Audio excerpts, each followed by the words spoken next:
Every time God blesses me, He does not bless me to just zoom off.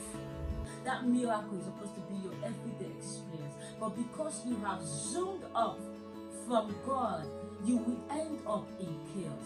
And then you will be coming back, running to God, and to take whatever option is left for you. And it's not supposed to be so.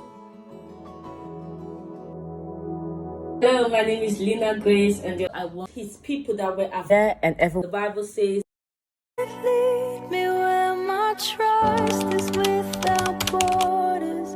Let me walk upon the water. the story of the prodigal son always comes to me like a call to remembrance that every time God blesses me, He does not bless me to just zoom off. A lot of believers are actually in the shoe. Who was the prodigal son? He was the son of the master. Like you and I, like this, we're talking about believers here. He was a son of the master, just as we are the sons of God. We have the right to demand God for blessings. We ask God for whatever blessing that we want, the job, the finance, the money, the marriage, the children, the relationships, the connections. You see that? And so the prodigal son asks his father for his right, and the benevolence of his father, he gives it to him, and then he zooms off. That is what is with a lot of believers. We go to God for this blessing, we go to God for this miracle, we go to God for healing, we go to God for for this job, we go to God for marriage, we go to God for the children. And when He blesses us with this, we just zoom off. It becomes an excuse. The job becomes an excuse. The children becomes an excuse. The finance becomes an excuse. The connections, becomes an excuse. And we don't want to get healed from the process. The healing comes, or opportunities via which we should heal. It becomes an excuse why we do not have time to fellowship with God. Every time we ask God for that relationship and the relationship comes. Every time we ask God for that finance and the money comes. Every time we ask God for that job and the job comes. It becomes an excuse why we do not have time anymore for God. You see, the prodigal son collects the blessing and he zooms off. He zooms off with the blessing and forgets about his father, forget about his home, forget about his relationship, forget about his communion with God.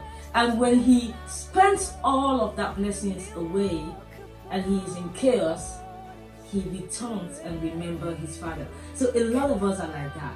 We beg God for that marriage, and then when the marriage comes, we just zoom off. It becomes an excuse why we are unable to have that fellowship with God. When we beg God for that job, the job comes and we just, we zoom off. The blessing is supposed to bring us closer to God, and not the other way.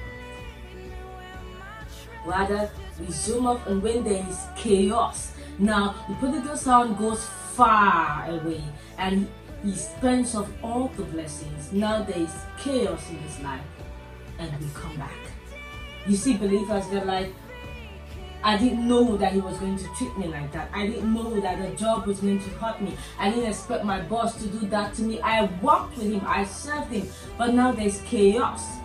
By the blessing, and we return back to God. You see the lifestyle of the first son. He has all of the blessings, but he knows that the only way to keep that blessing is to stay with the master. You see, the master says to him, you have all of the blessing. Everything that I have is yours. The best way to keep anything is to keep it with Jesus. Like we usually say that whatsoever you get by prayer, you maintain by prayer. You see that? The blessing is not the destination, like I always say. The blessing is not the destination. The blessing is just another process about to launch you to something else. But the best way to keep that blessing is with God. Whatsoever that you get by God, you keep it by God. We should not be like prodigal son who gets a blessing from God and we want to zoom off. When we ask God for that miracle and He gives it to us, we want to zoom off. And when we have chaos with the children, we have chaos with the husband, we have chaos with the family, we have chaos with the relationship, we now turn back to God. Prayer is not just supposed to give you the marriage. Prayer is supposed to help you keep the marriage. Prayer is not supposed to give you the job. Prayer is supposed to help you keep the job. The truth of the matter is that God is not just to give you the blessing. You actually need God to keep the blessing. This is what a lot of us miss. God said to me, He said, we come to Him and we ask Him for this blessing. And when He gives it to us, we zoom off like the prodigal son. We forget that God is not to just get the blessing. God is the one who would help us keep this blessing, mature this blessing. Just like the first time.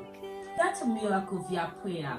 You sustain it with prayer. Whatever you get by prayer, you keep it with prayer. The miracle is not the destination. The miracle is supposed to be for you, your everyday experience. A lot of believers, every time God blesses us with that opportunity or with that finance or with that job, before we know we are unable, we are not seen in meetings anymore, we are not seen in fellowship centers, we don't have time to do our personal devotion anymore because we have to meet timing, we have to make meetings, you know.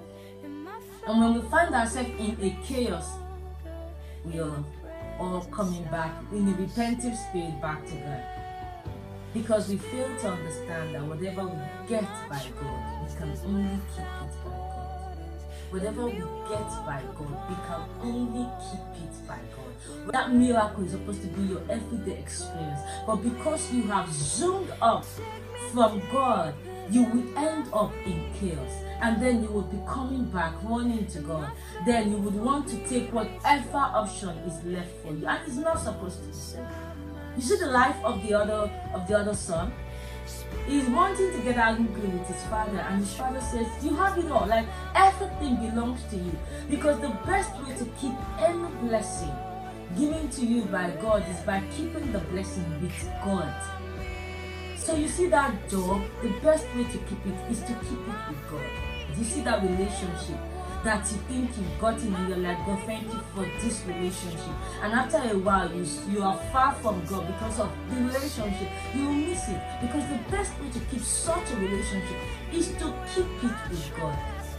The relationship is not the destination. There's still a lot going on.